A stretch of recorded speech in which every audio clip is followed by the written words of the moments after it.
Amerika, politik mungkin Jepang, itu kan belum tentu cocok diterapkan di politik kita. Lah aku numpak sepeda motor wis cukup ngapain? Saya yakin di dalam politik yang politik ya, nah itu pasti ada orang-orang baik.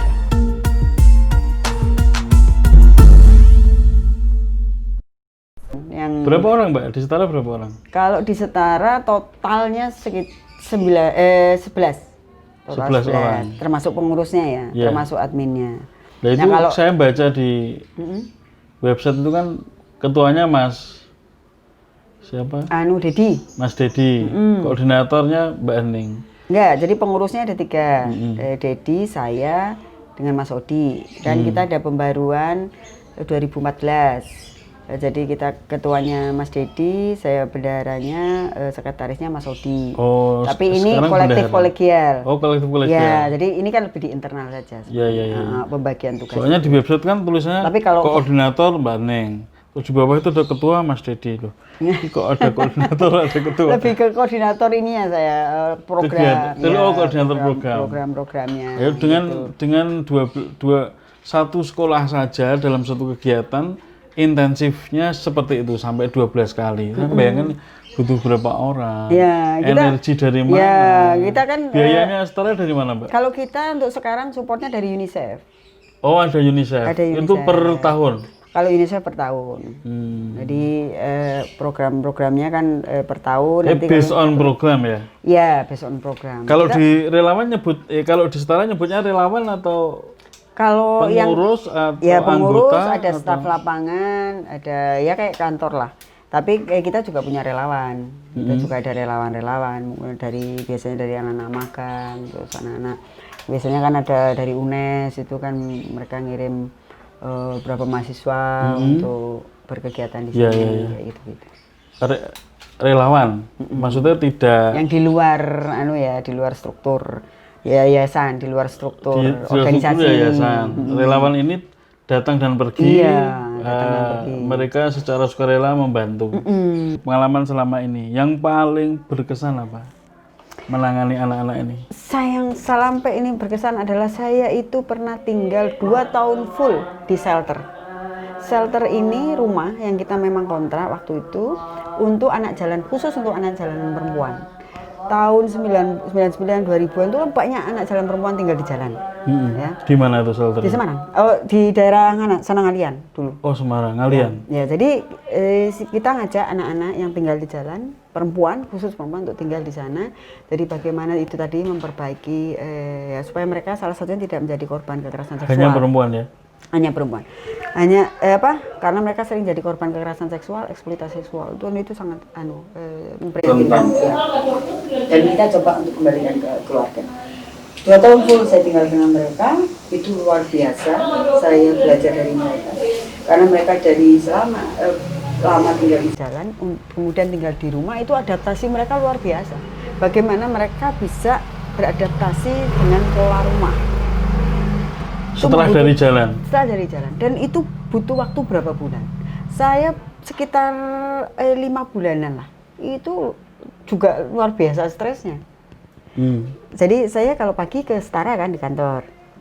Kalau sudah anak-anak sudah bangun saya ke kantor kan. Nanti sore pulang ke shelter kan itu. Atau kalau enggak ya saya shelter, saya enggak ke Setara gitu. Nah misalnya saya baru sampai beberapa jam, mungkin 1 jam. Nanti kan ada penjaganya juga kalau saya enggak di shelter. Mbak, iki ono sing gelut, jadi saya ke sana untuk menyelesaikan. Dan memang kami coba bangun partisipasi ya. Artinya ini rumah mereka. Mereka bagaimana mengatur rumah. Jadi kita diskusi, bikin peraturan, konsekuensinya apa. Kalau shelter itu ruko? Rumah. Jadi shelter itu kan jenengan sewa? Iya, Setara yang sewa. Disewa Setara khusus untuk anak. Kalau shelter itu kan tempat sementara. Jadi memang itu tempat sementara, tapi memang kita bentuknya rumah. Tidak boleh hanya rumah singgah gitu. Jadi mereka bareng ngamen terus mampir, enggak. Memang betul-betul ini rumah mereka tinggal, berangkat dan pulang ke situ. Ya, dan kita memang sengaja jauh, menyewa itu jauh dari tempat mereka mangkal. Mangkal itu maksudnya ngamen, Simpang 5, Tugu Muda, supaya apa? Ya mereka tidak ada minat untuk dan awal-awal itu masih udah pokoknya luar biasa stres karena mereka Berarti entah pas itu rebutan ini, dia harus ini. di situ terus, nggak boleh mangkal. Boleh, maksudnya boleh berkegiatan masih boleh. Oh. Nah, itu makanya kita kan bikin aturannya bareng. Bukan saya yang bikin aturan, mereka yang bikin aturan. Pulang paling malam jam berapa? Mereka yang bikin jam 9. Dan nek misalnya lu besok jam 09 kan. Saya hanya pertanyaan aja. Mereka yang mengatur sendiri. Wis, Jadi baik. dan itu luar biasa Mas, 2 tahun ya saya termasuk Dan berhasil anak-anak. itu ya. Ya alhamdulillah berhasil meskipun tidak banyak. Ya yang keluar masuk banyak, maksudnya yang cuma beberapa hari terus nanti habis itu nggak balik lagi ya ada. Itu total yang full sampai 2 tahun dengan saya itu 14 anak dan kita kembalikan ke rumah. Dia merasakan atmosfer rumah lagi. Iya, karena setelah sekitar 5 bulan lah mereka sudah beradaptasi dengan rumah dan kita bikin aturan misalnya kalau mau berekspresi di mana ya di kamar, masing satu kamar itu kan ada 4 anak gitu kan. Nah terus sudah mereka mengekspresikan di kamar sampai ketika kita selesai ngontrak. Iku kamar itu kayak papan tulis, isinya tulisan sampai tekan plafon loh Mas. Iki bocah iki do nulis nggak kepiye carane. Nah tapi yang saya belajar itu adalah bagaimana mereka survive dan menghadapi itu tadi dia merubah itu perilaku kan, iya itu kan sulit biasa. itu. Dan bagaimana mereka bisa padahal dia sudah dengan itu. lama, rata-rata sudah lama di jalan. Sudah lama, rata-rata 1 tahun, 2 tahun ada, ya kurang dari 1 tahun ada. Nah yang susah itu yang tadi lebih dari 1 tahun ketika dia sudah di jalan. Dan saya mengalami misalnya jengkel, ya saya mengalami ketika awal-awal itu karena ya itu tadi saya dapat laporan dari tangga, warung diutangi atau ciloko ya aku kan gitu. Ya udah sampai ya kemarahan ya itu saya alami juga, tetapi saya selalu ketika marah gitu besoknya atau malam saya biasanya diskusi sama mereka kenapa saya marah dan ya, mereka ngerti ya itu jadi artinya kita tidak hanya menampung mereka tetapi kita juga menanamkan nilai-nilai. Dan saya ketemu kembali artinya sekarang sudah itu waktu kemarin, saya kan kemarin setahun di Palu, jadi dikontrak untuk konsultan di UNICEF yang untuk Palu, untuk kebencanaan. Nah saya pertengahan tahun saya kebetulan ternyata anak-anak dapat kontak saya lagi, yang dulu tinggal di shelter. Terus kita ketemulah, meskipun nggak semua ya, ngobrol kita mengenang masa lalu dan sekarang, bahwa mereka Mbak aku ya ada yang masih ini kan kembali ada yang konsumsi meskipun sudah berkeluarga konsumsi pil gitu. Aku iso tobat Mbak. Loh, tobat nopo? Ya kan aku enggak, kamu bukan kamu yang keliru. Di zaman biar kalian tuh bukan kalian yang hanya salah, itu bukan kalian saja. Kalian kayak begitu. Itu karena memang ya ngobrol ya. Jadi bahwa itu bukan kesalahanmu seutuhnya gitu. Ketika mereka tobat itu kan seolah-olah itu tadi bahwa mereka yang harus merubah itu kan tidak. Ya diskusi ya kayak begitu aja. Itu yang sampai sekarang bahkan ada teman yang minta saya mau ditulis itu pengalamanmu 2 tahun. Karena itu jenengan ngurusi urusane wong liya. Ora bayaran. Kadang-kadang. Sementara kan yo duwe urusan dhewe. Ya. Iya. Piye kuwi? Ya mau ya itu tadi klise sebenarnya. Ya itu karena sudah komitmen dari awal saya untuk membantu. Misalnya bantu gue, aku nggak tahu ya Mas. Aku yakin aja itu. Dengan apa yang saya kerjakan, bahwa konsekuensi resikonya apa, ya itu sudah artinya sudah saya pikirkan. Bahkan dulu itu, saya itu kan masuk itu kan masih ya habis lulus lah. Habis lulus kuliah? Iya. Langsung ikut? Ketika aku terjun itu kan semester akhir. Terus kemudian setelah lulus kan masih saya tetap. Nah, sedangkan orang tua itu kan punya pikiran, apalagi orang tua zaman dulu.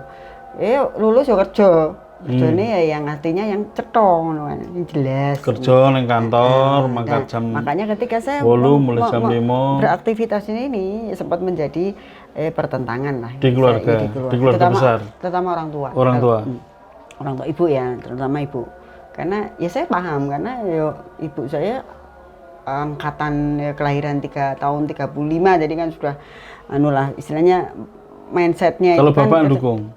Kalau bapak mendukung karena kebetulan juga bapak banyak bekerja untuk masyarakat gitu. Jadi lah kok bulananmu gajimu piye dan sebagainya wis klambine yo kaos ngono kan. Ora nggo klambi bener dan sebagainya. Iya. Tapi kemudian saya sampaikan bahwa ini sudah jadi keputusan saya, apapun konsekuensi resikonya itu tanggung jawab saya. Meskipun artinya begini, ibu atau kamu kan bisa bantu dengan cara yang lain.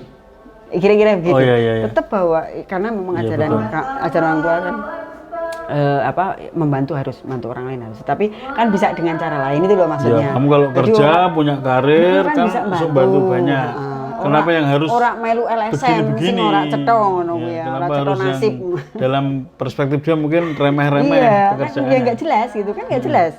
Istilahnya gaji opo ora ya ora cetha wis klambine yo nganggo kaos, nganggo jin itu karena dampingi di jalan kan gitu. Itu panjang untuk meyakinkan. Butuh waktu berapa tahun beliaunya merelakanmu begini? Itu ya lah cukup lama karena kemudian ketika saya mulai istilahnya apa ya, terlibat di jaringan yang lebih luas, saya bisa pergi kemana-mana menjadi fasilitator, bahkan saya bisa pergi ke luar negeri itu, oh ya ternyata ya punya dampak yang positif gitu. Ke beliau. Oh ternyata artinya yo itu ini juga untuk saya pribadi itu juga ada dampaknya gitu kan, dengan membantu dengan cara begitu gitu untuk istilahnya keamanan dalam tanda kutip itu saya masih bisa survive itu tuh ya mulai. Dulu kuliah jurusan apa Mbak? Saya itu bahasa, rano hubungane. Lah ya itu mungkin masalahnya itu. Ibunya Jalan mungkin juga begitu ini. Mbak wis dadi guru, iya, kan, apa dadi penerjemah. Mindsetnya orang tua zaman dulu kan kerja ya formal gitu. Iya. Kan begitu. Kalau bapak saya sih enggak ini karena memang bapak saya sudah biasa bekerja dengan masyarakat tuh sudah biasa. Artinya memang itu. Nah, satu-satunya yang bekerja di NGO LSM cuma saya dalam keluarga gitu. Yang lainnya lebih formal. Tapi akhirnya Ibu merestui. Merestui ya sampai sekarang. Dengan terpaksa mungkin ya. Oh, tidak. Cuma itu butuh waktu. Untuk menjelaskan karena menjelaskan tuh tidak cukup dengan kata-kata. Begitu. Ya, statement toko Jerman ya anakku, terus langsung. Wah iya. Wes gak apa-apa wes. Gak apa-apa wes ngono kuwi bae. Ya wes sing penting selamat ta ngono kuwi. Ya memang orang tua. Iya. Ya saya paham sih, karena dari ibu saya kan memang dari lingkungan formal maksudnya. Jadi beliau kan terakhir penilik sekolah itu kan, sebelumnya kepala sekolah, sebelumnya guru kayak gitu. Bapak saya juga dulu guru, cuma kemudian kan berkarir di masyarakat. Iya. Jadi kepala desa. Jadi kepala desa. Iya bapak saya. Jadi paham gitu apa yang saya lakukan. Rasa pengabdian itu ngerti. Karena gitu. karena beliau langsung juga itu dengan masyarakat ketemu langsung juga. Ya, kalau sama orang yang kenal maksud tetangga apa kan saya dianggap yang meneruskan perjuangan bapak saya. Oh, berarti mulai wae ngono Mbak, dadi lurah. Nek dadi lurah aku tuh mikir dawa aku. Dadi lurah, dadi DPR, lho. Itu lebih berat jadi kepala desa. Oh ya emang berat, Mbak. Emang berat. Saya itu enggak bakat politik soalnya. Oh, enggak bakat politik. Enggak kayaknya. Padahal saya menilai diri saya itu ini bahwa dalam semua NGO. level, dalam semua ruang itu memang politik ya pasti ada. Tetapi kan berbeda ya. Jenengan bersentuhan dengan politik loh. Oh iya pasti. Ya, kalau advokasi juga. Tetap. Mau nggak mau. Advokasi kan lobby. Dan jenengan ngerti dong bagaimana politik itu lebih ampuh dari NGO misalnya loh. Ya bisa jadi. Tetapi kan persoalannya, ini ngomong politik ini berarti. Iya. Nah, persoalannya politik kita itu kan atau entah itu demokrasi atau politik lah itu kan apa ya masih belum clear gitu dalam berpolitik ya dalam konteks politik yang benar-benar politik belum misalnya clear dalam antara artinya gini persoalan gini ya ini dari saya yang orang awam ya praktek politik yang terjadi ini kan masih saya anggap belum benar lah artinya belum benar itu ya masih tadi dengan menggunakan kekuasaan menggunakan cara apapun, masih menggunakan dengan segala cara untuk mendapatkan kekuasaan, untuk mendapat posisi, itu kan masih begitu politik Ya di mana-mana politik begitu. Ya, tetapi kan bisa dengan cara yang benar. Nah, justru orang dengan cara yang benar dan itu masih susah. Banyak masih susahnya politik, luar biasa. banyak politik itu Amerika loh, Mbak. Nah itu justru skandalnya justru itu Facebook sama justru Donald itu Trump. Edukasi politik di kita kayak tadi misalnya pembicaraan kita sebelum ini gotong royong. Politik itu kan sebenarnya bisa jadi bagian dasar dari politik kita, tetapi karena gini, politik Amerika, politik mungkin Jepang, itu kan belum tentu cocok diterapkan di politik kita. Nah, itu yang kemudian bisa jadi persoalan kan gitu. Kan sebenarnya kita bisa menciptakan politik kita berdasarkan apa yang sudah ada di akar kita gitu. Nah, ini politik ya. Ini politik. Nah, ini politisi aja. Maksud saya, nah itu yang masih politisi aja. Nah, maksud saya itu yang belum bisa gini aja. Inilah kita kerja di LSM aja. Ya kita coba dengan track yang benar aja, kita susahnya minta ampun gitu ya, karena itu tadi banyak orang-orang yang punya kepentingan dengan cara apa nunut, gonceng, artinya politik yang atau orang berpolitiknya masih belum, saya anggap belum selesai. Misalnya gini ya karena bapak saya meskipun dia kepala desa itu kan kalau zaman dulu kan pakai biting ya, memang dipilih langsung oleh masyarakat. Dan dia selalu mengajarkan ke anak-anaknya, kalau misalnya saya pulang ke rumah, selalu dia pesannya 2. Ya 3 yang sebenarnya juga sering. Jadi orang itu harus jujur dan bertanggung jawab. Sing mbok enggo iku duduk duitmu. Nah, itu yang selalu kalau pulang atau tidak hanya ke saya, kakak-kakak saya, itu selalu dia pesankan. Artinya aku bekerja di LSM, uangnya ini kan dari orang dan ini kan untuk masyarakat. Itu 2 itu tertanam ke jenengan. Itu sangat tertanam dari semua. Dan satu hal lagi bahwa urip iku sak ukuran. Urip iku kudu sak ukuran, maksudnya ukuran itu ya nek wis memang uripmu sakmo wis cukup ya wis, ora nek meh nambah ya kamu harus bekerja keras lagi, ibaratnya kayak begitu. Kalau kowe pengin nambah meneh di luar ukuranmu ya kowe memang harus bekerja keras gitu. Dan lagi bahwa pegang itu 2 hal, itu jujur dan itu yang terus. Dan menurut Mbak Aning, ukuran Mbak Aning sekarang itu ya ini. Iya, saya merasa cukup. Misalnya sering saya itu mobil, lah ngawin Pak sepeda motor cukup ngapain? Nah, itu bukan menjadi kebutuhan yang krusial untuk saya mobil itu. Bahwa enak bawa mobil memang gitu. Ya mana iso rezeki luweh lah artinya ya kayak begitu lah itu kan sesuatu yang Grab malah iso ganti ya. Malahan orang malah aku tuh mobil untuk Grab aja sambilan kan malah rapopo ya kan orang mau digomong netok enggak, artinya masih pakai alat yang lain masih kan itu yang ya bukan saya sosokan tapi itu yang saya coba jalani gitu sebagai personal ya. Kenapa? Ya saya coba selalu konsisten dengan apa yang saya kerjakan. Enggak pernah saya di luar anak itu paling karena konteks diskusi apalagi dan sebagainya. Ya kayak begitu sih, bahwa kemudian ada keterlibatan dengan kawan-kawan yang di jaringan politik itu tetap arahnya adalah ya untuk bagaimana untuk masyarakat gitu. Jadi kan tapi saya yakin di dalam politik yang politik ya. Nah, itu pasti ada orang baik lah. Pasti ada orang baik. Itu yang menjadi artinya menjadi saya dengan kawan-kawan di luar setara ini yang kemudian tetap istilahnya tak lengkene bae. Ning kono tetap berdiskusi, artinya tetap membangun jaringan dengan mereka yang memang kita anggap baik dalam berpolitik. Karena itu kan potensi. Artinya itu yang bisa kita bangun untuk memberikan support ke kerja-kerja kita di bawah. Gitu. Berarti secara pribadi Mbak Aning berpendapat dengan begini aja cukup? Hidup jenengan itu cukup? Kalau untuk hidup, ya kalau cukup ya cukup.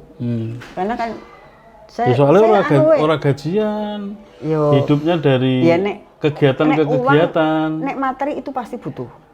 Pasti, ya setiap orang pasti membutuhkan materi. Nah itu kan bisa dicari dengan maksud jalan lain itu maksudnya tadi saya sering mungkin diminta jadi fasilitator atau konsultan kan gitu, konsultan di lembaga itu kan ya bagi saya itu juga menjadi bagian dari saya untuk salah satunya untuk survive kan gitu. Ya tetap harus survive kan. Mati tetap butuh wong. Omah iki kan ya tetap butuh bayar listrik, bayar dan lain sebagainya. Punya Itu cicilan tetap nggak, harus Mbak? dicari.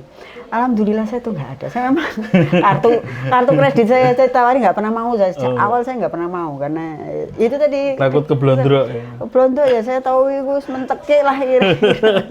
Wis iki wis anu lah Loh, saya hari gini nggak punya cicilan loh Mbak, luar biasa berarti jenengan. Iya saya nggak punya. Oh iya. Berarti emang termasuk orang yang santai di masa pandemi. Iya. Karena nggak Terus takut pokoknya- tangga. iya, Dia nggak takutnya takut. cuma sama Gusti Allah doang. Nggak takut Enggak lah, tangga. saya itu nggak takut sama Gusti Allah. Hanya saya justru sayang sama Gusti Allah. Oh iya. Gitu. Betul, ya. Betul ini Harus. koreksinya benar ini. Gusti Allah itu harus disayangi, jangan ditakuti. Itu kalau saya ngomong gitu nanti yang jilbab itu pada keluar. Alah ngomong apa?